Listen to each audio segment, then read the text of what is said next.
The mahogany doors of courtroom 302 swung open, sealing the fate of a 20-year marriage. On one side sat a woman in a faded beige cardigan, her hands trembling quietly in her lap. On the other sat her billionaire husband, smirking, flanked by a $2,000 an hour legal team and a 26-year-old mistress dripping in Cartier diamonds. The mistress laughed, a cruel, echoing sound that bounced off the wood-paneled walls, whispering loud enough for the gallery to hear, "Look at her. She's walking out of here with nothing." But in less than an hour, that laughter would turn into a desperate, breathless sob. A Los Angeles County Superior Court smelled of floor wax, old paper, and stale resentment. Outside, a gloomy Tuesday rain battered the high, arched windows, but inside courtroom 302 the atmosphere was suffocatingly dry. It was the final day of Sterling v. Sterling, a divorce proceeding that the tabloids had largely ignored, mostly because Richard Sterling's PR team had spent a small fortune keeping his name out of the gossip columns. Richard preferred to be known as a tech visionary, the untouchable CEO of OmniStream Solutions, a logistics software empire valued at over $450 million. He did not want to be known as the man who dumped his wife of 20 years for his former executive assistant. Yet there she was, Vanessa Croft, perched in the front row of the gallery, exactly directly behind Richard's legal team. Vanessa was 26, with perfectly blown-out blonde hair, wearing a tailored white Chanel suit that screamed new money. A stark contrast to the solemnity of the courtroom, she carried an oversized Hermes Birkin bag, resting it on the wooden bench beside her, as if it required its own seat. Every time Richard glanced back at her, Vanessa offered a bright, encouraging smile, occasionally touching the heavy diamond tennis bracelet on her wrist, a gift Richard had purchased with company funds, hidden under a generic, business-expensed ledger. Across the aisle sat Claire Kensington. She had reverted to her maiden name on all the court filings, a quiet act of defiance that Richard had mocked during mediation. Claire looked exhausted. At 42, the stress of the 3-year legal battle had carved deep lines around her eyes. She wore a simple, outdated navy blue skirt suit and a faded beige cardigan. Her hair was pulled back into a severe, no-nonsense bun. To anyone looking at the two sides of the room, the power dynamic was painfully obvious. Richard was the sun, and Claire was a burned-out satellite finally being kicked out of orbit. She really wore that? Vanessa whispered loudly to her friend, a fellow socialite she had brought along for moral support, or rather to witness her triumph. She looks like a substitute math teacher. No wonder Richard left. Imagine taking that to a gala. Vanessa's laugh trickled through the courtroom. It was a sharp, mocking sound. Claire heard it. She didn't turn around. She merely tightened her grip on the cheap plastic pen in her hand, staring straight ahead at the empty judge's bench. Beside her sat Arthur Pendleton, a 60-something attorney who wore rumpled tweed suits and had a penchant for chewing on the end of his glasses. Arthur wasn't a celebrity divorce lawyer. He operated out of a modest office in Pasadena. Richard's lawyer, the slick and aggressive Gregory Hayes, had practically laughed Arthur out of the room during their first deposition. "Don't let her get to you, Claire," Arthur murmured, his voice a low, gravelly hum. He didn't look up from his disorganized pile of manila folders. "Let them have their fun. Pride comes before a rather steep fall." "I just want this to be over, Arthur," Claire said, her voice barely above a whisper. "I'm so tired. He's hidden everything. The offshore accounts, the shell companies. Hayes is going to convince the judge that OmniStream is entirely his." "Let Hayes try," Arthur replied, finally looking up. A strange, sharp glint caught in his pale blue eyes. "Mr. Hayes is playing checkers. He doesn't realize we aren't even playing on the same board." The bailiff barked. "All rise." Judge Mary Carmichael entered the courtroom. Known for her zero-tolerance policy for legal theatrics, Judge Carmichael was a formidable presence. She adjusted her robes, sat down heavily, and peered over her reading glasses at the two tables. "Be seated," Judge Carmichael ordered, her voice echoing in the cavernous room. "Let's conclude this. We are here for final arguments and the evidentiary hearing regarding the division of assets, specifically the ownership and valuation of OmniStream Solutions. Mr. Hayes, your client, is the petitioner. You may proceed." Gregory Hayes stood up, buttoning his custom-tailored Tom Ford suit. He radiated the kind of arrogant confidence that cost $1,000 a minute. He walked over to the podium, placing his iPad down with a crisp thud. "Thank you, Your Honor," Hayes began, projecting his voice so it resonated perfectly. "For the past 3 days we have established a very clear narrative. Richard Sterling is a self-made man. He is the architect, the engine, and the sole visionary behind OmniStream Solutions. He built this company from a mere concept into a $500 million enterprise through relentless 80-hour work weeks, unparalleled business acumen, and his own separate, independent investments." Hayes paused, turning slightly to cast a pitying look toward Claire. "My client has always been generous. He offered Miss Kensington a very fair settlement of $5 million and the house in Galapagos.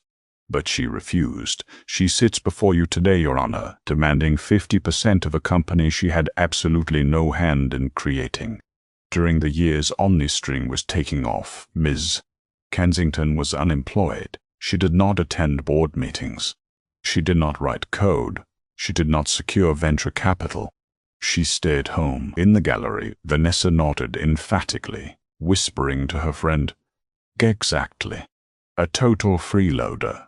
Furthermore," Hayes continued, his tone turning sharp, "we have provided financial records proving that the initial seed money for OmniStream Solutions, Incorporated in 2012, came from a personal loan my client secured through his own independent connections, using collateral acquired after the couple had already emotionally separated. Therefore, under California law, while they were legally married, the asset of OmniStream is solely the property of Richard Sterling. Miss Kensington is entitled to her half of the marital home and standard alimony, nothing more." Hayes returned to his seat with a smug expression. Richard leaned over and patted his lawyer on the back. It was a performance designed to crush Claire entirely, to paint her as a greedy opportunist trying to cash in on a brilliant man's hard work. Judge Carmichael made a note on her legal pad. "Mr. Pendleton, your witness. Are you calling Mr. Sterling back to the stand?" Arthur Pendleton stood up slowly. He brushed a speck of dust off his tweed lapel, picked up a single, shockingly thin manila folder, and ambled toward the center of the room. "Yes, Your Honor. I'd like to ask Mr. Sterling a few more questions." Richard Sterling strode to the witness stand with the air of a man walking a red carpet. He swore the oath with a practiced, trustworthy smile and settled into the wooden chair, crossing his legs so his expensive Italian leather loafers were visible. He looked completely unbothered. Why wouldn't he be? His legal team had meticulously scrubbed his financial history. They had buried his assets in complex trusts and offshore LLCs. He knew Claire couldn't afford forensic accountants capable of untangling the web he had built over the last decade. "Good morning, Mr. Sterling," Arthur began, leaning heavily on the wooden podium. "I want to clarify a few things from Mr. Hayes' brilliant opening statement. You claim you built OmniStream solely through your own efforts, correct?" "That is absolutely correct," Richard said smoothly. "I had the vision. I executed it. And your wife, forgive me, your soon-to-be ex-wife, Claire, what was her role in the year 2012 when the company was founded?" Richard let out a soft, patronizing sigh. "Claire was struggling with her direction. She was at home. I encouraged her to find a passion, a hobby, but she preferred to manage the household, which I appreciated, of course. But she had no involvement in my professional life." "I see," Arthur said, flipping open his thin folder. "You stated earlier that the initial seed money to rent the first server space, hire the first 2 freelance coders, and officially file the LLC was $50,000. Is that correct?" "Yes. It was a lean startup." "And where did that $50,000 come from, Mr. Sterling?" "Just to remind the court, As my lawyer stated, it was a personal loan from a private investor who believed in my vision. A man named Thomas Harding, Richard corrected himself smoothly, maintaining eye contact with the judge. He's unfortunately passed away since then, but the promissory note was submitted into evidence.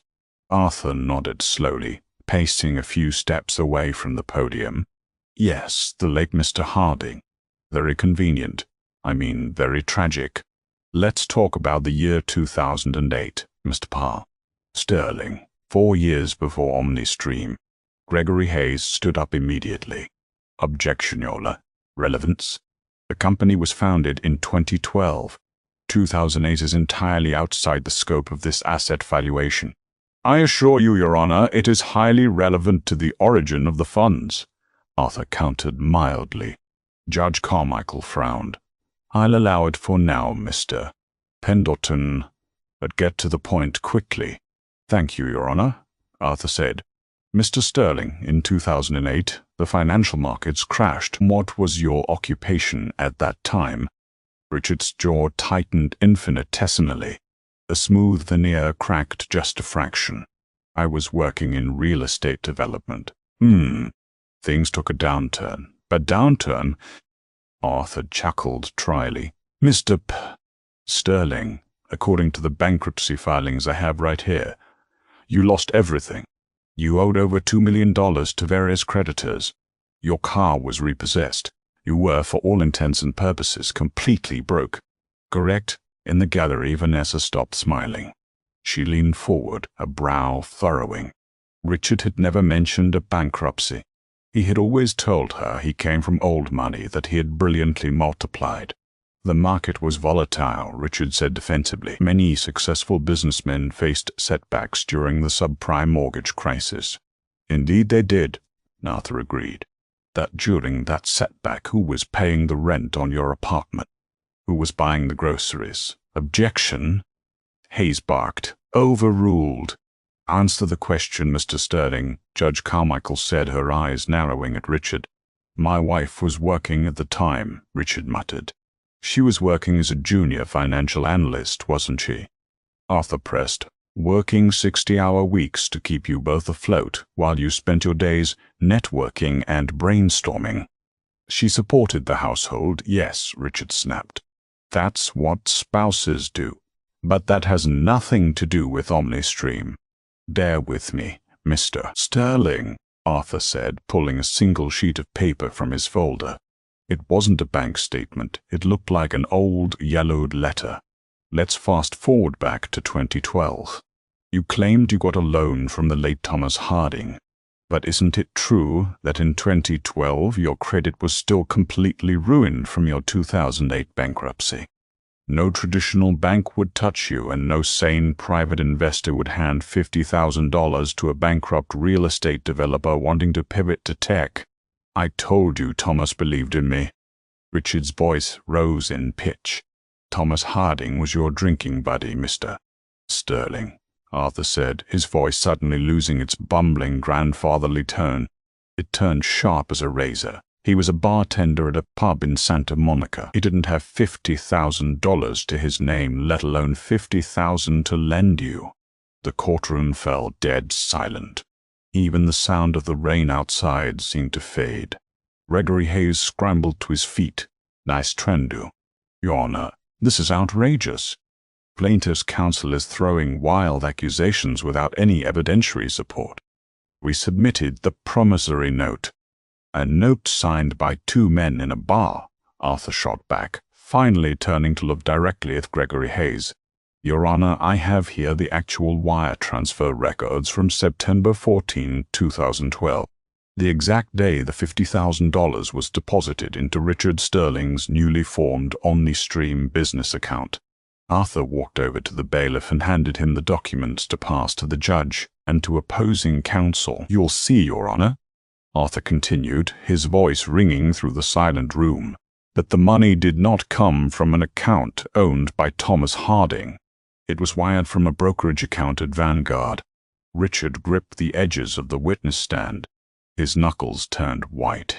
He stared at Arthur with a mixture of shock and dawning horror. Mr. Pendleton, Judge Carmichael said, looking at the document, her eyebrows raised high. This Vanguard account. It's not in Mr. Sterling's name. No, Your Honor, it is not, Arthur said, turning slowly to face the gallery, his eyes locking onto Vanessa Croft, whose smug expression had entirely evaporated, replaced by a pale, slack-jawed mask of confusion. Arthur then turned his gaze back to Richard, who looked as though he was about to be physically sick. Mr. Sterling, Arthur said, his voice dropping to a theatrical, deadly whisper, would you be so kind as to read the name of the sole owner of the Vanguard account that funded your entire empire? The silence in courtroom 302 was absolute, a heavy, suffocating weight that seemed to press the oxygen right out of the room. Outside, the steady drum of the Los Angeles rain against the high-arched windows was the only sound. Richard Sterling's impeccably tanned face had drained of all color, leaving him with a sickly, grayish pallor. He stared at the single sheet of paper Arthur Pendleton had placed on the ledge of the witness stand, as if it were a venomous snake uncoiling before him. His jaw worked silently, the muscles ticking beneath his skin, but no words came out. I can repeat the question, Mr. Sterling, Arthur said, his voice mild, though his pale blue eyes were sharp and unyielding. Could you please read the name of the sole owner of the Vanguard account that initiated the wire transfer on September 14, 2012? Gregory Hayes, sensing the ground collapsing beneath his $2,000 loafers, leaped to his feet, knocking his expensive leather chair backward. Your Honor, I must strenuously object. This is trial by ambush. Plaintiff's counsel has produced a document that was entirely absent from discovery. We have had no time to authenticate this so-called wire transfer record. It is prejudicial and inadmissible.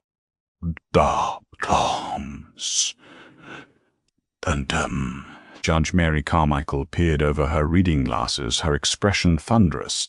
She looked at the copy Arthur had handed to the bailiff. Mr. Pendleton, care to explain why this wasn't in the initial discovery packets? I apologize, Your Honor, Arthur said smoothly, not looking the least bit apologetic. But my client and I only gained access to this specific Vanguard historical ledger 3 days ago. As you know, untangling a decade of Mr. Sterling's carefully constructed shell companies takes time. Furthermore, this document is heavily redacted to protect the privacy of the account holder, showing only the date, the routing number to Mr. B's. Sterling's LLC, the amount, and the account holder's legal name. It is a certified bank record, subpoenaed directly from Vanguard's Fraud and Compliance Division under a separate ongoing inquiry. Hayes's face turned a brilliant shade of crimson. A separate inquiry? What inquiry? Overruled, Mr. Hayes, Judge Carmichael barked, slamming her hand flat on her desk. You can review the certification seal yourself. It is a legitimate bank document. Sit down. Your client will answer the question. Hayes slowly sank back into his seat, his eyes darting frantically between Richard and the piece of paper. In the gallery, Vanessa Croft shifted uncomfortably. The smug, radiant confidence she had worn like a shield all morning was cracking. She crossed her arms tightly over her white Chanel jacket, the heavy Cartier diamond bracelet clinking nervously against the wooden pew. Mr. Sterling, Judge Carmichael prompted, her voice dripping with impatience. Read the name. Richard swallowed hard. His Adam's apple bobbed. He gripped the edges of the witness stand so tightly his knuckles were bone-white. He leaned forward, his voice a hoarse, defeated whisper. The Kensington Family Revocable Trust. Arthur nodded encouragingly. And the named primary beneficiary and sole trustee? Richard closed his eyes. The illusion of the self-made billionaire was shattering in real time, the fragments raining down around him. Claire Kensington, he rasped. A collective gasp echoed from the sparse gallery, mostly from Vanessa's socialite friend, who slapped a hand over her mouth. Vanessa herself sat frozen, her perfectly glossed lips parted in shock. She stared at the back of Claire's head as if trying to drill a hole through a sensible, tightly wound bun. Claire did not move.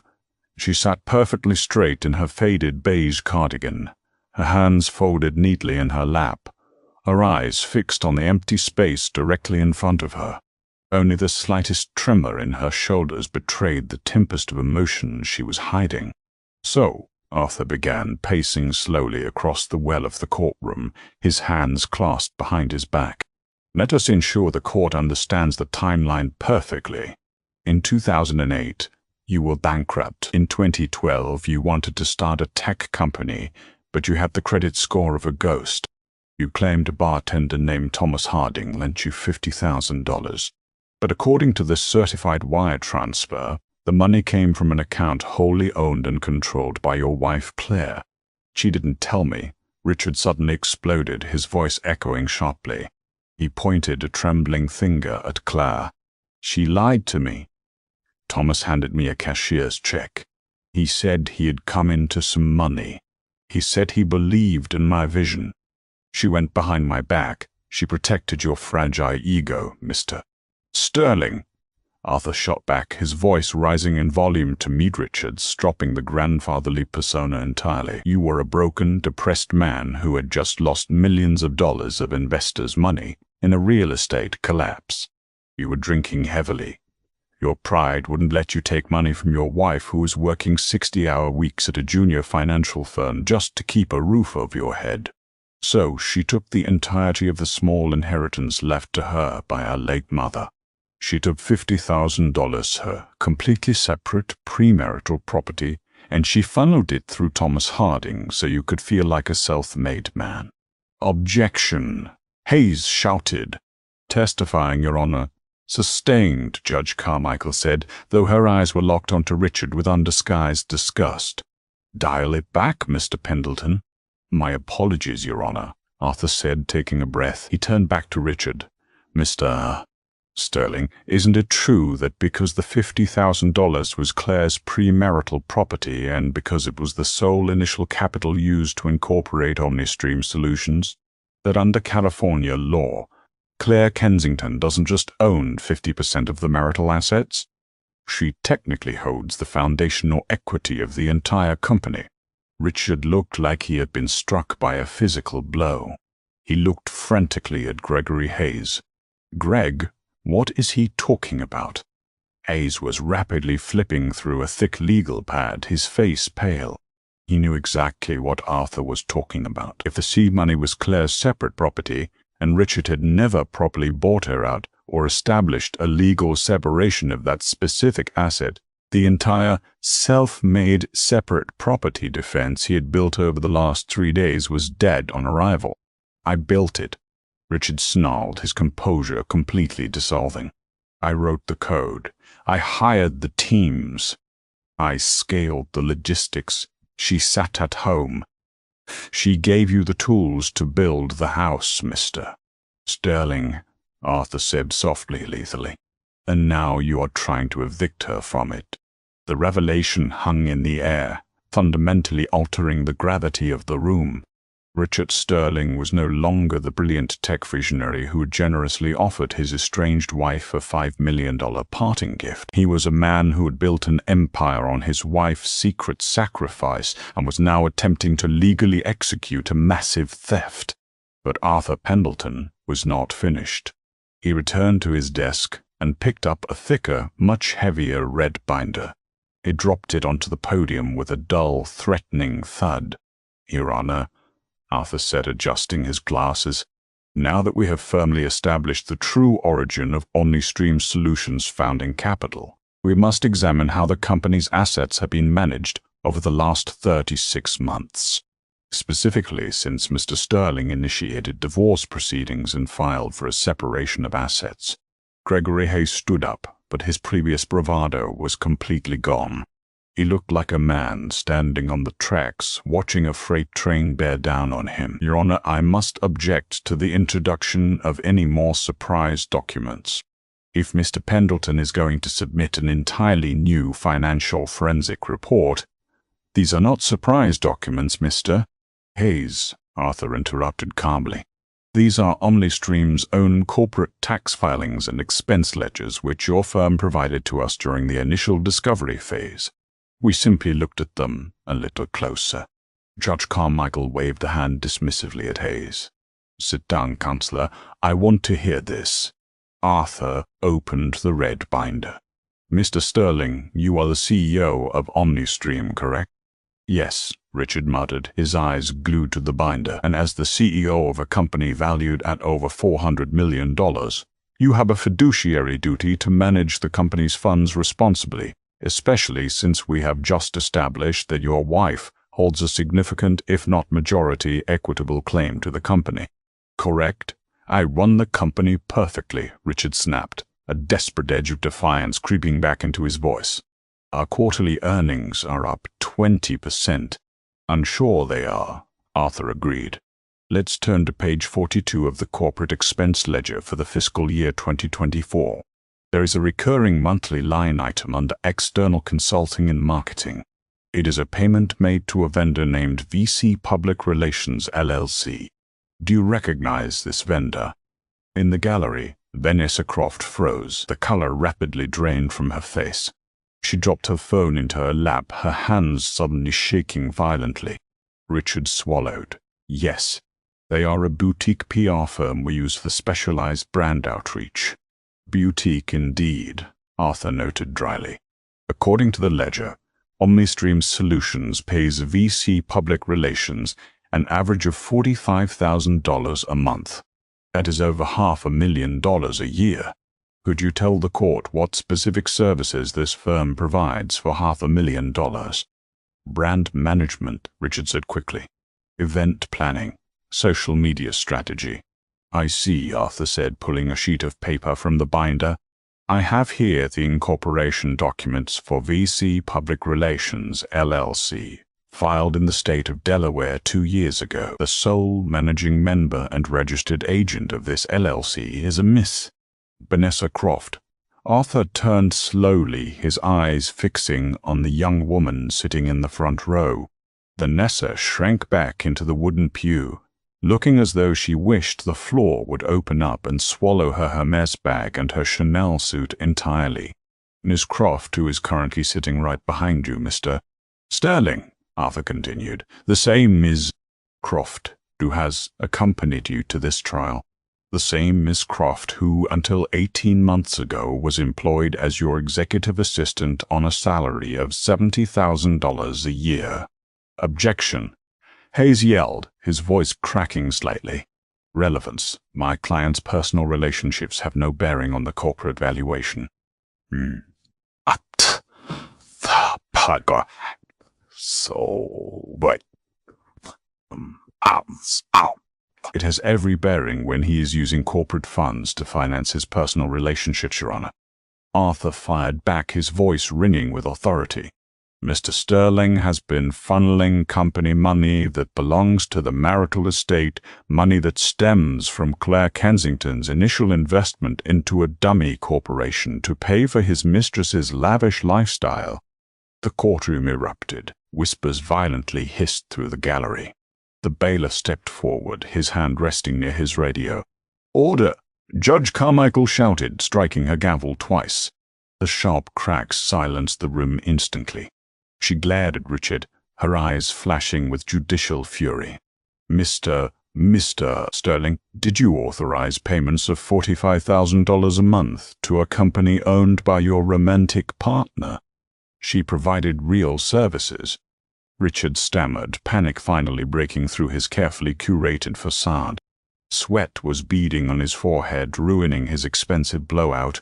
She consulted. She organized galas. Galas? Arthur asked, flipping a page. According to the bank statements associated with VC Public Relations, which we subpoenaed legally, Mr. Fern. Hayes, no need to object. The funds from OmniStream were immediately transferred to personal accounts. They were used to purchase a lease on a penthouse apartment in West Hollywood. They were used at Cartier, Tiffany & Co.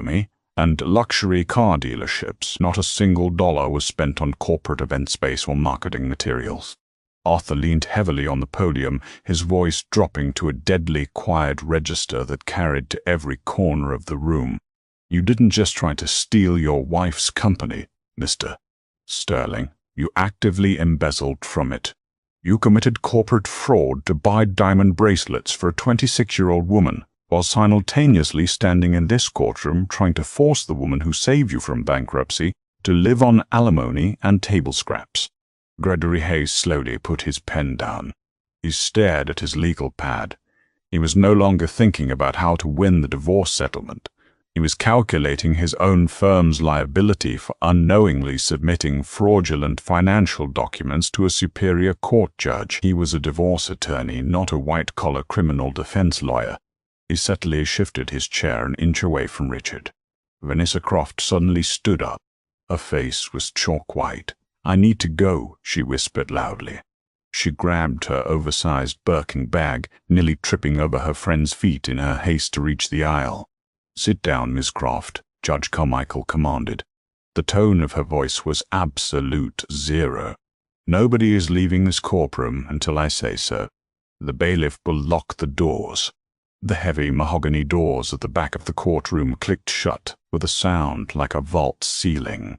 Vanessa collapsed back onto the wooden bench, burying her face in her hands. The mocking laughter that had echoed through the halls an hour earlier was completely gone, replaced by a suffocating, terrifying reality. Richard Sterling sat frozen in the witness chair. The smug, untouchable CEO was gone. In his place was a terrified, ruined man, staring across the room at the woman he had discarded, finally realizing the absolute magnitude of his mistake. The click of the courtroom doors locking echoed like a gunshot. Vanessa Croft sank back into the hard wooden pew, her manicured hands trembling so violently that her heavy Cartier bracelet clattered against the armrest. The illusion of her glamorous, untouchable life was evaporating into the stale, heavily air-conditioned air of courtroom 302. At the petitioner's table, Gregory Hayes stood up. The slick, arrogant sheen he had worn for 3 days was entirely gone, replaced by the grim, hyper-focused demeanor of a man trying to save his own law license. "Your Honor," Hayes said, his voice stripped of its usual theatrical resonance, "in light of the documents just presented by opposing counsel, I must respectfully request a brief recess to confer with my client. Furthermore, as an officer of the court, I must state for the record that my firm had no prior knowledge of the nature of the VC public relations vendor payments." Judge Mary Carmichael leaned forward, her hands clasped tightly on her desk. She looked at Hayes with a gaze that could cut glass. "Mr. Hayes, you submitted those ledgers into evidence. You vouched for their accuracy during discovery." "Oh.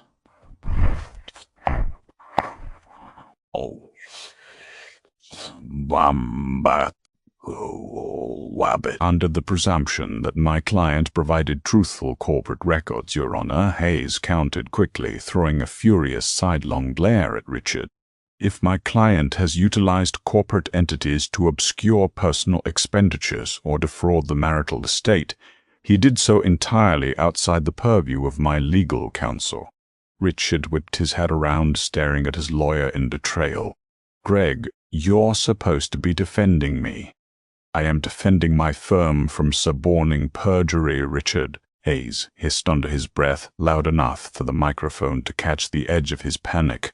"There will be no recess, Mr. Hayes," Judge Carmichael declared, a gavel resting dangerously close to her hand. "We are in the middle of a cross-examination, and frankly, I am entirely too invested in Mr. Limo Pendleton's line of questioning to pause now.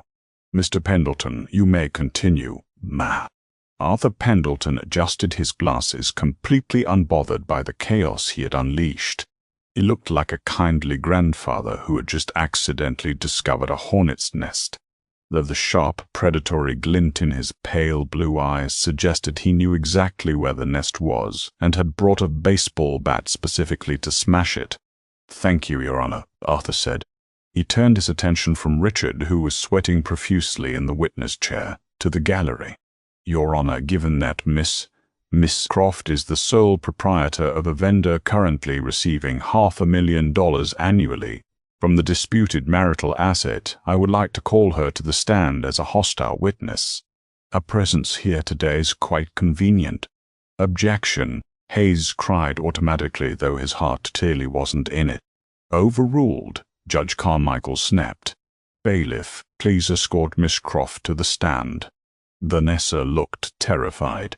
She clutched her Hermes Birkin bag to her chest like a bulletproof vest. Her socialite friend had physically edged away from her, creating a clear boundary of plausible deniability. Guided by the bailiff, Vanessa walked on unsteady legs past Claire Kensington. Claire didn't gloat. She simply watched the younger woman with a look of profound, quiet pity. Vanessa took the oath, her voice a high-pitched, reedy whisper. She sat down, refusing to look at Richard. Miss Croft, Arthur began pleasantly, leaning against the podium. Let's talk about VC public relations. You incorporated this LLC 2 years ago, correct? Yes, Vanessa whispered. Please speak into the microphone, Mr. Croft. Yes, she repeated louder, her voice trembling. And prior to incorporating this highly lucrative PR firm, what was your professional background in public relations or corporate marketing? Vanessa swallowed hard. I organized the office holiday parties at OmniStream, and I managed Mr. Sterling's personal calendar. You were his assistant, Arthur clarified. A noble profession, to be sure, but quite a leap to jump from managing a calendar to commanding a $45,000 monthly retainer for a $500 million tech logistics company. Could you describe for the court a typical day at the office for VC public relations? Vanessa looked at Richard. Richard's eyes were wide, silently pleading with her to stick to the script they had rehearsed in their West Hollywood penthouse. But Vanessa wasn't looking at a billionaire anymore. She was looking at a sinking ship, and she had no intention of drowning with him. I don't have an office, Vanessa admitted, her voice cracking. No office, Arthur mused. Do you have employees? No. Do you have other clients? No. Ms. Croft, let me remind you that you are under oath, and perjury carries a sentence of up to 4 years in state prison, Arthur said, his voice suddenly hardening into steel. Did VC Public Relations ever provide a single, legitimate, tangible service to OmniStream Solutions? Tears spilled over Vanessa's heavily muscarded eyelashes, leaving dark tracks down her pale cheeks. No, she sobbed, the dam finally breaking. No, we didn't. Richard told me to do it. He brought me the incorporation paperwork and told me where to sign. He said he needed to lower his taxable corporate income and that he wanted to take care of me. He said Claire was trying to steal his money in the divorce and he needed to hide it. Pandemonium erupted again. Gregory Hayes buried his face in his hands, massaging his temples. He said she was a bloodsucker. Vanessa wailed, pointing a perfectly manicured, shaking finger at Richard. He told me the company was all his. He promised me we would get married as soon as he starved her out. I didn't know the money was hers. I didn't know. You lying, ungrateful little. Richard roared, half rising from his chair at the petitioner's table, before Hayes grabbed his arm and yanked him back down. One more outburst like that, Mr. Sterling, and you will spend the night in a holding cell for contempt. Judge Carmichael bellowed, striking the gavel so hard the sound echoed off the high ceiling. Miss Croft, you are excused. Return to your seat and do not speak another word. Ma'am. Vanessa practically ran off the stand, collapsing into the pew and burying her face in her hands, her sobs echoing loudly in the tense silence that followed. Arthur Pendleton did not smile. He didn't gloat. He simply walked back to his table, picked up one final manila folder, and approached the center of the room. He looked at Richard, who was now a ruined, hyperventilating mess. Mr. Sterling, Arthur said quietly, we have established that you funded your company with your wife's inheritance. We have established that you systematically defrauded your own company to fund a lavish lifestyle for your mistress, while simultaneously trying poverty to the mediator to avoid paying adequate alimony. But there is one final piece of business we must address. At hope, all full ad. Hold on. Then that's out of doubt.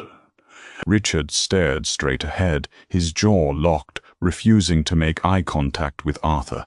In your initial settlement offer to my client, Claire Kensington, Arthur continued, his voice ringing with absolute clarity, you graciously offered her $5 million, paid out over 10 years, and full ownership of the primary marital residence in Calabas. You presented this as a generous concession, claiming you were walking away from your home to give her peace. It was generous, Richard muttered through gritted teeth. The house appraises at $6 million. Did appraise at $6 million, yes, Arthur agreed. He opened the folder. A beautiful home. Paid off completely in 2018, free and clear. A wonderful, secure asset for a woman you were discarding. Except it isn't free and clear anymore, is it, Mr. Sterling? Gregory Hayes looked up, his eyes widening. What now? The lawyer whispered to himself. 3 months before you filed for divorce, Mr. Sterling, Arthur said, holding up a dense multi-page document stamped by the county clerk. You forged Claire's signature on a power of attorney document. You used that fraudulent document to take out a massive second mortgage against the Calabasas property to the tune of $4.5 million. Claire let out a small, sharp gasp. It was the first sound she had made all morning. She looked at Arthur, completely stunned. Where did that $4.5 million go, Mr. Sterling? Arthur pressed, stepping closer to the petitioner's table. It didn't go into the joint checking account. It didn't go into OmniStream. Richard said nothing. His breathing was shallow and rapid. I'll tell the court where it went, Arthur announced, turning to Judge Carmichael. It was wired in 3 separate tranches to an offshore account in the Cayman Islands registered to a shell company named RC Holdings. Richard and Troft Holdings, I presume. You weren't giving Claire a $6 million asset, Mr. Sterling. You were handing her a $4.5 million debt bomb while you planned to sail off with the extracted equity.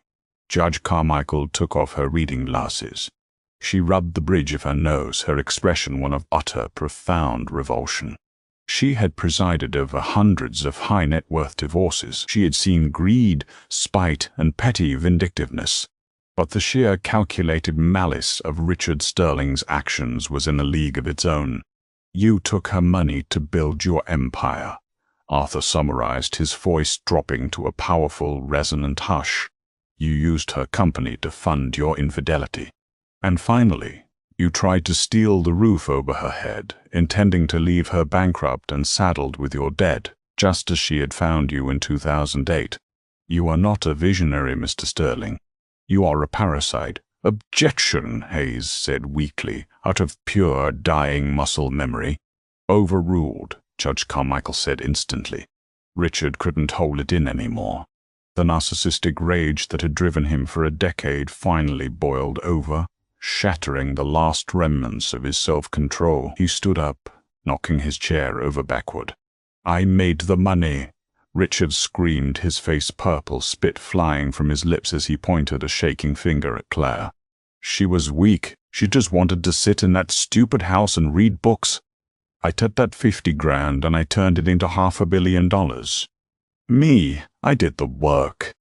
I stayed up all night. She didn't earn a dime of it. She deserves nothing. She is nothing. The courtroom fell dead silent. Richard stood there, chest heaving, his tailored suit rumpled, his hair disheveled. He looked wild, unhinged, and entirely pathetic. Claire Kensington finally moved. She stood up from her chair. She didn't look angry. She didn't look sad. She looked at the man she had loved, supported, and rescued from the brink of ruin, and she felt absolutely nothing but a cold, liberating emptiness. I didn't want $500 million, Richard, Claire said, her voice soft but carrying perfectly through the quiet room. I just wanted my husband. But since you decided to be a CEO instead of a partner, I think it's only fair I take my initial investment back. With interest, She sat back down, folding her hands in her lap, her faded beige cardigan looking more regal in that moment than Vanessa's ruined Chanel suit ever could. Judge Carmichael picked up her gavel. The evidentiary phase of this trial is concluded. Court is in recess until tomorrow morning at 9 a.m., at which time I will deliver my final ruling. Mr. Passes the mud not with some mud twizzer ventisco. Hayes, I suggest you advise your client to bring a toothbrush. Given the overwhelming evidence of financial fraud, forgery, and perjury presented today, I will be forwarding these transcripts to the district attorney's office immediately upon adjourning. She struck the gavel. Court is adjourned. The morning sun sliced heavily through the high arched windows of courtroom 302. A stark and vibrant contrast to the dreary, weeping rain from the day before. The mahogany benches gleamed in the natural light, but the atmosphere inside the room remained as heavy and suffocating as lead. Richard Sterling sat hunched at the petitioner's table. He looked as though he hadn't slept in a month. His usually immaculate, salon-styled hair was flat and greasy, his custom-tailored suit wrinkled from nervous sweating. Gregory Hayes sat beside him, maintaining a rigid, icy professional distance. The lawyer's briefcase was already packed and snapped shut, his posture that of a man preparing for a swift, immediate, tactical retreat. Notably absent from the front row of the gallery was Vanessa Croft. Her designated seat remained empty, the ghost of her mocking cruel laughter now replaced by the grim, silent reality of impending subpoena. Across the aisle, Claire Kensington sat quietly next to Arthur Pendleton.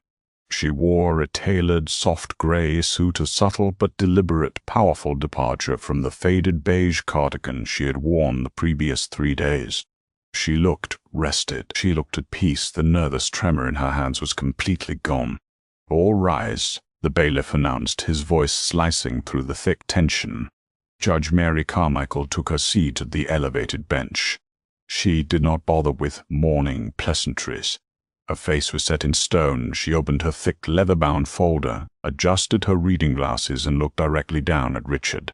This court has spent the entirety of yesterday evening reviewing the voluminous financial records, forensic accounting reports, and the rather illuminating testimony provided during yesterday afternoon's session.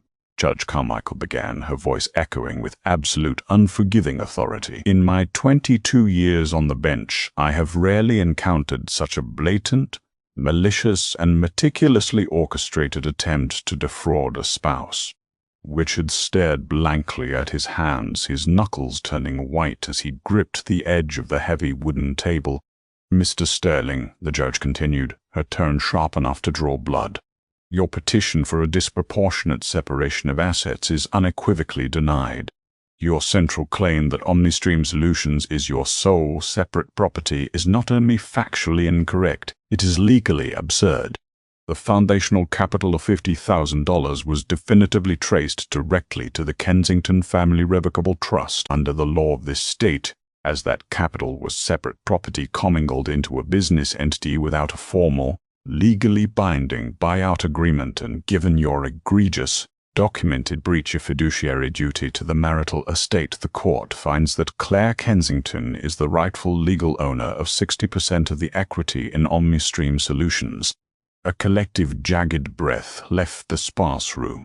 Richard's head snapped up, his eyes wide, bloodshot, and filled with absolute horror. 60%. He was no longer the controlling shareholder of his own multi-million-dollar empire. He was a minority owner, legally bound to answer to the very woman he had tried to destroy. "But we are not finished," Judge Carmichael stated coldly, raising a hand to silence Richard before he could even open his mouth. "Regarding the primary marital home in Calabasas, given the irrefutable documented evidence of a forged power of attorney, this court orders the immediate sale of the property. However, the entirety of the $4.5 million debt fraudulently secured against it will be assigned solely and exclusively to you, Mr. Sterling. Ms. Kensington will receive her half of the home's unencumbered appraised value in cash, paid directly from your remaining 40% stake in OmniStream. Arthur Pendleton offered a small, highly satisfied nod, adjusting his tweed lapel. Claire maintained her quiet, composed expression, though a visible heavy weight seemed to physically lift from her shoulders. Finally, Judge Carmichael said, closing her folder with a definitive, cracking snap, "There is the matter of the $540,000 embezzled through VC public relations. I am ordering full, immediate restitution of those funds to the OmniStream corporate accounts. Furthermore, as I promised yesterday, I have forwarded the full transcripts of these proceedings along with the certified Vanguard wire transfers and offshore banking records to the Los Angeles County District Attorney's Office." Richard let out a choked, desperate sound resembling a drowning man. He grabbed Gregory Hayes by the arm. "Greg, do something. You have to file an appeal. You have to stop this." Hayes slowly, deliberately peeled Richard's fingers off his expensive suit jacket. "My retainer covered the divorce proceedings, Richard, which are now officially concluded. My firm does not handle criminal defense, and frankly, after the massive liability you exposed us to yesterday, I wouldn't represent you if you paid me in solid gold." Hayes picked up his briefcase, turned his back on his former client, and walked down the aisle and out the double doors without another word. "Your Honor, please," Richard begged the bench. "The company will tank if I'm not running it. You are no longer my concern, Mr. Sterling." Judge Carmichael interrupted, her tone completely devoid of sympathy. "In fact, I received a phone call from the DA's white-collar crime division at 8 o'clock this morning. They have already moved to freeze your personal accounts, including the offshore holding company in the Cayman Islands, pending a criminal indictment for grand theft, forgery, and corporate fraud. I am told Miss Croft is currently cooperating fully with their investigators in exchange for leniency." Richard collapsed back into his chair, utterly defeated, the fight completely draining out of him. His mistress had turned state's evidence. His assets were frozen. His company belonged to his wife. The house of cards hadn't just collapsed. It had burst into flames, leaving him with nothing but ashes. This divorce is granted. Court is adjourned. Thus done. The gavel fell with a resounding crack, finalizing the absolute destruction of Richard Sterling. Claire stood up slowly. She picked up her modest leather handbag.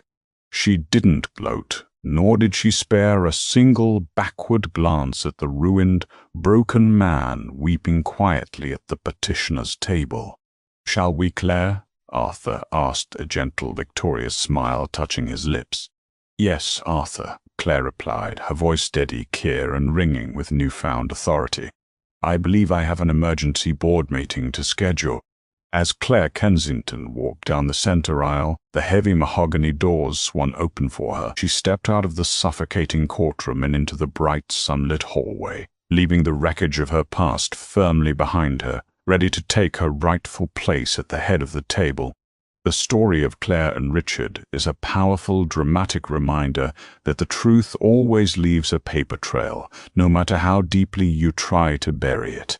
Richard thought he could easily discard the woman who quietly built his foundation, blinded by his own towering arrogance and the glittering distraction of a younger mistress. He fatally mistook Claire's quiet support for weakness and her patience for ignorance. But in the end, true power doesn't need to shout from a witness stand or wear heavily funded, stolen diamonds. Sometimes the most devastating checkmate comes from the exact person you underestimated the most. If you enjoyed this intense courtroom drama and loved seeing the ultimate karma unfold, make sure to hit that like button. Share this video with anyone who loves a brilliant plot twist. And don't forget to subscribe to the channel for more incredible, true-to-life stories of justice, revenge, and redemption. Let us know in the comments what you thought of Claire's brilliant lawyer.